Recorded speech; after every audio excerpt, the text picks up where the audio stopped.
කොහොමද ඉතින් කට්ටියට අද මම කියලා දෙන්න යන්නේ මැත්ස් වලට අදාළ easy maths trick එකක්. ඒක තමයි කොහොමද ස්ක්වයර් රූට් එකක් ප්ලේස් එකම හොයාගන්නේ. සාමාන්‍ය ස්ක්වයර් රූට් එක හොයාගන්න සාමාන්‍යයෙන් අමාරුයිනේ. ලොකු වැලියු එකකින් ස්ක්වයර් රූට් එකක් කියනවොත් ඒක හොයාගන්න ටිකක් අමාරුයි. හැබැයි මේ මෙතන ටිකෙන් ටක් ගාලා වලට පුළුවන් ස්ක්වයර් රූට් එකක් හොයාගන්න. අපි එක්සැම්පල් එකක් කියන්න.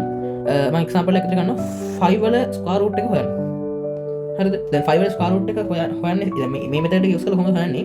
5 වලට කලින් තියෙන පර්ෆෙක්ට් ස්ක්වයර් එක මොකද්ද? 4 නේ. 4 තමයි 5 වලට කලින් තියෙන පර්ෆෙක්ට් ස්ක්වයර් එක. 4 වල ස්ක්වයර් රූට් එක 2යි. ඒ වගේම මේ 4 5 අතර තියෙන ගැප් එක 1යි. හරිද? එතකොට මේ ස්ක්වයර් රූට් එක හොයාගන්නේ කොහොමද?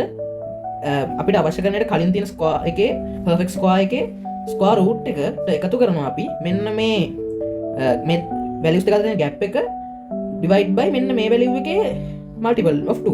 ඒ කියන්නේ මේක දෙකෙන් වැඩි කරලා මෙතන දාන්න 4. මෙන්න මේක අපිට සෝල්ව් කරගත්තාම අපිට යනවා ස්ක්වයර් රූට් 5 වල වැලියු එක. බලන්න 104 කියන්නේ 0.25 2 plus 0.25 ඒ කියන්නේ 2.25 එකක් වෙනකොට ආන්සර් එක. අපි මේක බලමු හරිද කියලා.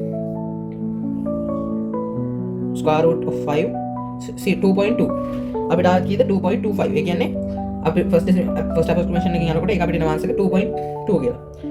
ඒ විදිහට අපිට ගන්න පුළුවන් square root එකක් මෙන්න මේ මෙතනට යූස් කරලා. තව example එකකට ගියොත් අපි ගමු දැන් ලොකු වැලියු සාමාන්‍යයෙන් 20 වගේ එකක් 20 වගේ එකක් ගත්තොත් square root එක මේක හන්නේ අර විදිහටමයි 20 වලට කලින් තියෙන perfect square 16 වල මේ square root එක 4 plus 16 20 අතර තියෙන gap එක 4යි divide කරනවා මේකේ මේ 4 වල multiple of 2 වලින් ඒ කියන්නේ 8 වලින් අපිට එනවා මෙතන half ඒ කියන්නේ half කියන්නේ 0.5 4 plus 0.5 ඔයාලා ආන්සර් එක විදිහට එනවා ආන්සර් එක දෙනවා 4.5 අපි මේකත් හරියද කියලා බලමු 4.5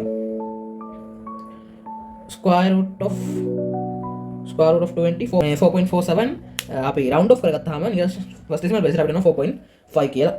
අන්න මේ මෙතෙන්ට අපිට පුළුවන් easily square root එක හොයාගන්න ඕනම නම්බර් එක.